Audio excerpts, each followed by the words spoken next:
She rinsed the sheets in cold, clean water, squeezed and folded them, and left them on the side of the bath. She went to find her father, who was packing Johannes's medals and trophies. "So, you've heard the news," he said. "How did it happen?" "Dr. Weinert organised it. It's on the other side of the city, on the second floor, and very big, with lots of furniture to dust. It should keep your mother happy." Katharina tapped her toe against the door into her brother's room. "He got away then?" "Yes. He'll be back, sooner than you think." "I hope so," she said. "He's a good young man. There'll be space in the apartment for him until we find you somewhere of your own." "I'd rather stay here to wait for him." "It's not practical, Katharina. They wouldn't let me keep 2 apartments. Anyway, you'll change your mind when you see this place." Katharina fell silent. "I'd better go and pack," she said. "Good girl." She closed her bedroom door and pushed against it, locking out her parents. She was 22 years of age. A married woman. When would they accept that and stop calling her girl? He had to come back to take her away from them because she couldn't bear it any longer, being their daughter, the good girl. She packed her things quickly, easily, into a small suitcase, covering everything with the wet, dripping sheets taken from the side of the bath. She placed the case by the hall door and returned to her mother in the kitchen. "What are we taking from here?" asked Katharina. "Plates, cutlery, saucepans?" "Only saucepans. They leave the rest behind. They are allowed only 1 suitcase. What remains is for us." "Where have they gone?"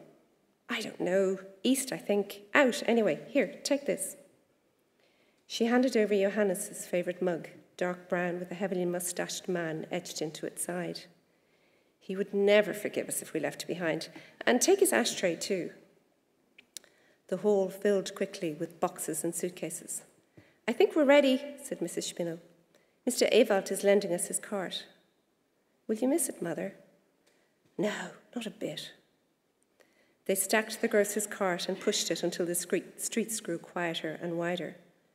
"The trees are beautiful," said Katharina. "They're huge." Mr. Spinell stopped the cart behind a car in front of 2 enormous and elaborately carved wooden doors. "Is this it?" said Mrs. Spinell. "It can't be." "It is, my love."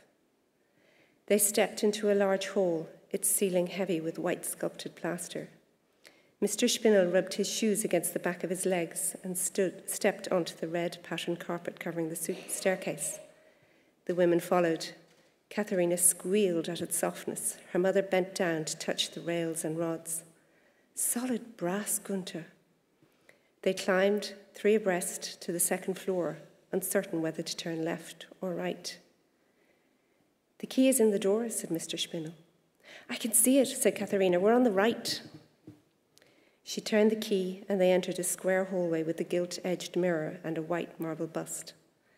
2 glass doors led to the living room with polished wooden floors, a grand piano, sofas, rugs, paintings, and alcoves lined with leather-bound books. "It's beautiful," said Katharina. "Finally," said Mrs. Spinell, "a proper home."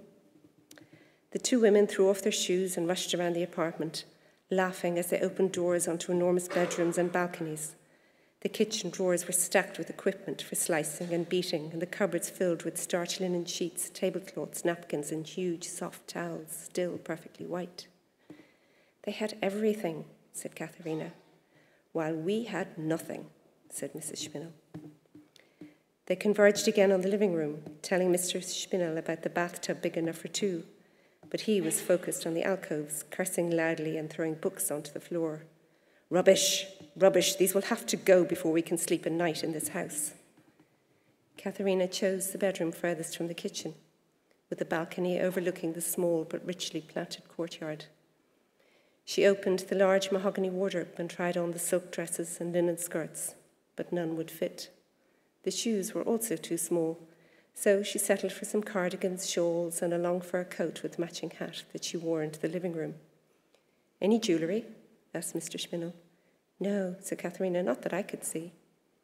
"Bloody thieves, the lot of them. They swallow it, you know, to hide it from us." He piled his arms with books and headed for the front door. "Take your things off the cart, I need it," he said. He dumped the books into the cart, their covers splaying as they fell.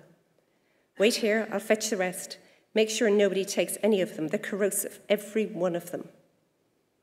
He disappeared back up the stairs and returned with more books and the marble bust. "Not the statue, Gunther," said Mrs. Spinell. "It suits the hall." "It's Mendelssohn, Esther." Katharina carried her suitcase to her room and unpacked, draping the wet sheets across the balcony and hanging her dull, limp clothes alongside the fur coat. On her way to the linen cupboard, she caught sight of her mother in a red woolen dress. "You look lovely, Mother, but it's Jewish. I can't possibly wear it." "Take it. It suits you." "I don't know." "You deserve it. Do you think so?" She looked at herself in the mirror again and smiled.